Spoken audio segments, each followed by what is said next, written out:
Olá, povo de Deus. Espero que todos estejam bem, né? Vamos continuar, né, as nossas lições da escola dominical, né? O pastor me deu a tarefa dessa semana estar conduzindo, né, o estudo da nossa escola dominical e hoje nós estaremos falando da lição número 6. Ainda não é o fim. OK? Vamos começar essa nossa lição orando ao Senhor, entregando o nosso estudo nas mãos dele. Pai querido, Pai amado, Deus bondoso, Deus maravilhoso, nos colocamos, Pai amado, agora, Pai amado, debaixo da Tua vontade, o Teu querer, que o Teu propósito, Pai amado, seja cumprido através dessa lição, que as nossas vidas possam, Pai amado, receber o ensinamento, Pai amado, a palavra que o Senhor tem para falar aos nossos corações. Venha, Pai amado, sobre as nossas vidas, abrindo os nossos corações, nos trazendo o entendimento e a compreensão do Teu propósito para as nossas vidas, da Tua vontade através desse estudo. No nome santo e poderoso de Jesus. Amém. Bom, queridos, nós estaremos estudando então a lição 6, ainda não é o fim. E essa lição, ela é baseada em Marcos 13, o capítulo inteiro de Marcos 13, tá? Que também você pode encontrar lá em Mateus 24 e 25 e em Lucas 21, né? E como o próprio título da nossa lição já deixa bem claro, né? Ele vai falar sobre o fim, né? E nada mais proveitoso do que eu falar sobre o fim nesse momento em que nós estamos passando por esse período de pandemia, esse período em que nós estamos presos em casa, vamos dizer assim, né? Em que nós estamos aí mais em casa e estamos nos reunindo pouco na igreja, por exemplo, né? O nosso culto retornou há pouco tempo presencial, tá bom? Então vamos continuar a nossa revista estudando sobre ainda não é o fim. E aí, o nosso texto ele começa lá em Marcos capítulo 13, ele começa falando sobre a beleza do templo, né? O texto começa, né? Saindo Jesus do templo, disse-lhe um dos seus discípulos: Mestre, olha, que pedras, que edifícios, né? Os discípulos estão contemplando a beleza do templo, né? Que coisa maravilhosa, que templo lindo, né? Que coisa maravilhosa foi construída aqui, no caso, falando do templo de Jerusalém, né? E aí Jesus vem e dá uma vaquetada, ó. Olha o que Jesus fala no versículo 2. Vês estes grandes edifícios? Não ficará pedra sobre pedra que não seja derrubada. Então, os discípulos dão aquela exaltação ao templo, a beleza do templo, que pedras lindas, que pedras maravilhosas, e Jesus vem mas não sobrará nada. Tudo vai passar. Não sobrará nada dessas pedras. Todas elas irão cair. E o que essa passagem vem nos dizer? O que essa passagem vem nos falar e nos mostrar, tomar cuidado? Deus está nos mostrando que o mais importante não é o templo, não é uma reunião, não é uma estrutura física, não é ter ou não ter o culto no domingo de manhã ou no domingo à noite. Jesus vem nos mostrar que o mais importante é o relacionamento com Deus.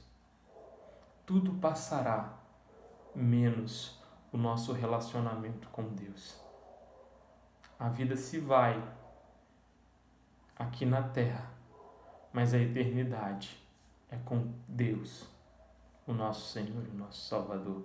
Então, olha o que o autor da revista diz, ó: nenhum lugar de culto, nenhum ritual religioso, nenhum calendário eclesiástico poderá substituir o nosso relacionamento pessoal com Deus, marcado por um coração quebrantado e contrito, um culto em espírito e em verdade.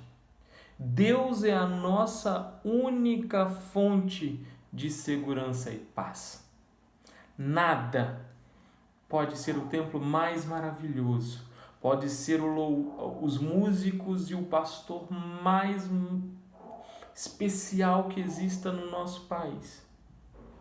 Mas ele não substitui um culto em espírito e em verdade, um relacionamento com Deus. Nada substitui isso, querido. O texto de Marcos, ele deixa bem claro que vai chegar um dia em que nada mais existirá. Vai chegar um dia em que o que vai realmente importar é esse relacionamento com Deus. E continuando o texto, o versículo 3 de Marcos 13 diz o seguinte, assentando-se ele no Monte das Oliveiras, em frente do templo, Pedro, Tiago, João e André lhe perguntam em particular: dize-nos, quando acontecerão essas coisas?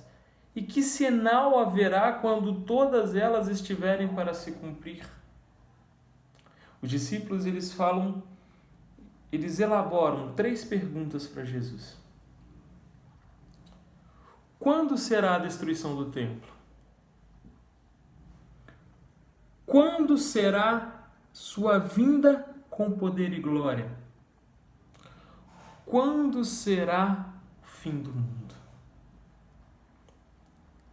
É algo que, com certeza, se tivéssemos, no lugar dos discípulos, queríamos também saber as mesmas coisas, É lógico, Jesus fala que vai acontecer tudo isso, que não restará pedra sobre pedra, e aí você fica com aquela ansiedade, com aquela vontade de saber, Jesus, quando que isso vai acontecer? Quando o Senhor retornará? Quando o mundo irá acabar? E, logicamente, Jesus responde, mas não só responde, ele nos ensina a passar por esse momento antes que tudo isso aconteça. Ensina aos discípulos, mas também ensina a nós, porque a realidade lá não era muito diferente da realidade que nós temos hoje, E o primeiro ensinamento, são 4 ensinamentos que Jesus nos dá no capítulo 13 de Marcos. E o primeiro ensinamento que Jesus nos dá ao responder essas 3 perguntas é: tenham cuidado para que ninguém engane vocês. O versículo 5 diz o seguinte: então Jesus começou a ensiná-los. Ele disse: tomem cuidado para que ninguém engane vocês. Temos que tomar cuidado, pois sabemos que muitos falsos profetas, muitos falsos cristos irão aparecer. E já apareceram. Muitos homens dizendo que o fim acabaria em tal dia, o mundo vai acabar em tal dia, apareceram e se foram. Então nós precisamos entender que precisamos tomar cuidado para não sermos enganados.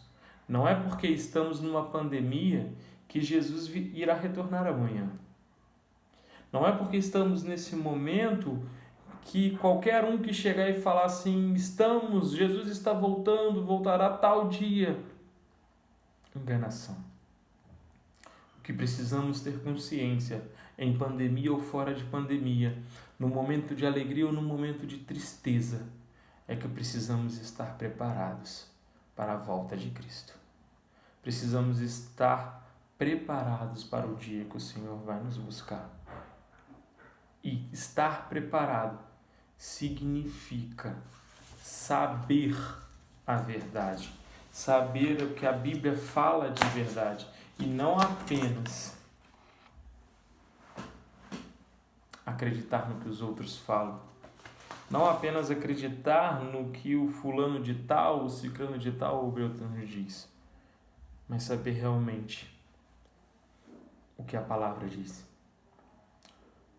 O segundo ensinamento de Cristo neste capítulo diz o seguinte: tenham cuidado na hora do sofrimento. Vocês precisam ter cuidado, porque serão presos e levados aos tribunais e serão chicoteados nas sinagogas.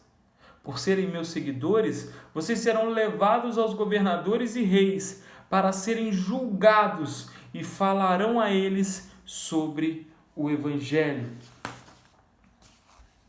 Precisamos tomar cuidado com a hora do sofrimento. Precisamos entender que é impossível uma vida sem sofrimento. Não é o meu erro, não é o seu erro que vai fazer com que a minha vida tenha sofrimento. Todos nós passaremos por sofrimento. Jesus passou perfeito, sem pecado. Precisamos compreender que iremos passar por sofrimento e precisamos aprender com Jesus, que passou por sofrimentos, mas não se desviou do caminho. Precisamos nos espelhar nele o tempo todo, pois sofrimento maior que o dele dificilmente alguém passou, porque ele não tinha culpa nenhuma. Apanhou por mim e por você. Então, compreendamos isso. Olha o que diz a revista. É na hora do sofrimento que mostramos ao mundo que não servimos a Deus em trocas de bênçãos materiais. É na hora do sofrimento que a gente comprova que a gente não está servindo ao Senhor porque eu vou ganhar um carro, porque eu vou ganhar uma casa, porque os meus filhos vão ser isso, porque meus filhos vão ser aquilo, porque a minha vida vai ser maravilhosa. Não! É na hora do sofrimento que podemos demonstrar que adoramos e servimos ao Senhor, porque Ele é e não pelo que Ele faz. Não é fácil, querido. Não é fácil, querida. Não é. Louvar a Deus no momento de sofrimento parece que tem um nó na garganta. Parece que não vai sair. Não estou dizendo que é fácil, mas é um momento de evangelizarmos o verdadeiro evangelho. Um evangelho que existe sofrimento, porque a Bíblia diz que vai existir, mas um evangelho em que Deus está presente conosco nos momentos ruins e nos momentos bons.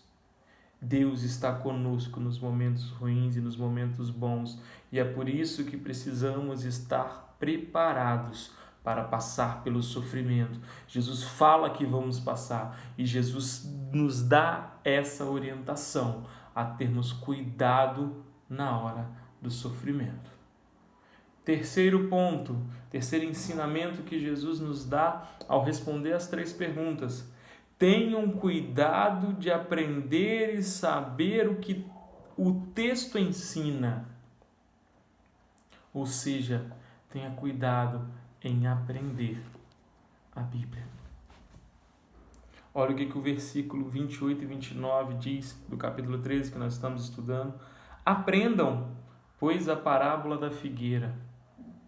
Assim também, quando virem acontecer estas coisas, saibam que o tempo está perto.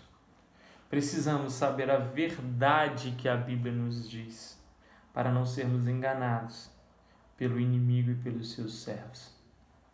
Oséias 4, versículo 6 diz: o povo de Deus está sendo destruído porque lhe falta conhecimento. Precisamos estar preparados. E para estarmos preparados, precisamos aprender a Bíblia. Precisamos entender e saber o que o texto está me ensinando e o caminho que eu preciso seguir. Então, queridos, já passamos por 3 pontos. Primeiro ponto, Jesus nos manda a ter cuidado com quem vai nos enganar. E aí, o primeiro ponto se liga ao terceiro, porque o terceiro ele fala para termos cuidado de aprender e saber o que o texto ensina. Se sabemos a palavra, não somos enganados facilmente. Tá certo? Segundo ponto que nos foi ensinado, precisamos ter cuidado na hora do sofrimento. Cuidado. E o último ponto, tenham cuidado de orar e vigiar. para passarmos por esse momento, nós temos que tomar cuidado para não sermos enganados. Nós temos que tomar cuidado na hora do sofrimento para não nos desviarmos. Precisamos aprender a Bíblia e precisamos orar e vigiar. Vigiem e orem, porque vocês não sabem quando chegará o tempo. Vigie. Quando será? Não sabemos. Então precisamos estar preparados, orando e vigiando. O escritor da revista diz, não há como exagerar no valor de orar e vigiar. Queridos, a oração nos revela, nos mostra e mostra para todos que somos totalmente dependentes de Deus. Somos dependentes do Senhor Jesus.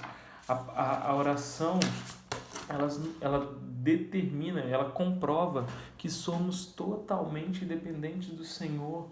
Quando estamos orando, entregando as nossas vidas, pedindo até mesmo, estamos demonstrando ao Senhor que não somos capazes, somente precisamos dEle. Somos dependentes dEle. Tenhamos cuidado de orar e vigiar a cada dia, como se fosse o último. Ore como se Jesus fosse voltar hoje. Como se Jesus estivesse à porta, voltando. Essa é a dica que o nosso escritor dessa lição nos dá. Ore e vigie. Concluindo, quais as respostas das 3 perguntas? Vocês lembram das 3 perguntas? Eu vou repetir as perguntas. Primeiro, quando será a destruição do templo? Segunda pergunta, quando será a volta de Jesus? Terceira pergunta, quando será o fim do mundo? Será que Jesus respondeu nesse capítulo 13 para os discípulos? Ou ele só deu essas 4 dicas importantíssimas para nós tomarmos cuidado, para não sermos enganados, para nós tomarmos cuidado na hora do sofrimento, para sabermos passar por essa situação, para nós tomarmos cuidado em aprender e saber a palavra de Deus e para nós tomarmos cuidado em orar e vigiar. Será que Jesus, além das 4 dicas, para passarmos por esse momento de tribulação que será, ele respondeu as perguntas? Olha o que o nosso escritor diz. As respostas de Jesus, em resumo, são: ninguém sabe o dia e a hora, mas vocês precisam estar preparados, pois pode ser a qualquer momento. A primeira pergunta, querido, quando será a destruição do templo, já ocorreu. O templo a que se referiu os discípulos já foram destruídos. Destruído. Mas as outras perguntas, quando será a volta de Jesus? E quando será o fim do mundo? Ninguém sabe o dia e a hora, mas precisamos estar preparados. Jesus deixa bem claro que não vai ser fácil, querido. Jesus deixa bem claro que precisamos ter esperança nele. Precisamos confiar nele. Precisamos entregar totalmente a nossa vida para ele. Porque o resultado final é maravilhoso. Porque depois que tudo isso passar, querido, será bom demais. E aí, para terminar, o nosso escritor ele deixou uma ilustração muito interessante que eu queria ler para vocês. Lembremos da história da mulher grávida que Jesus contou. Ela fica triste porque chegou a sua hora de sofrer, mas depois que a criança nasce, ela fica tão alegre que nem lembra mais do seu sofrimento. Assim acontecerá também conosco. Quando Jesus voltar, ficaremos cheios de alegria e ninguém poderá tirar essa alegria de nós. Queridos, que você tenha esperança em Cristo, que você esteja pronto para não ser enganado, preparado para a hora do sofrimento, preparado em leitura bíblica, em oração, em vigiar, porque a alegria da volta de Cristo será maravilhosa. Porque a alegria de Cristo será eterna. Habitaremos com Ele, estaremos juntos com o Pai, juntos com Cristo. Que Deus te abençoe, que Deus te guarde, que o Espírito do Senhor tenha falado aos nossos corações. E não se esqueça, Deus está acima de todas as coisas e está cuidando de cada um de nós. Fique com Deus em nome de Jesus. Amém.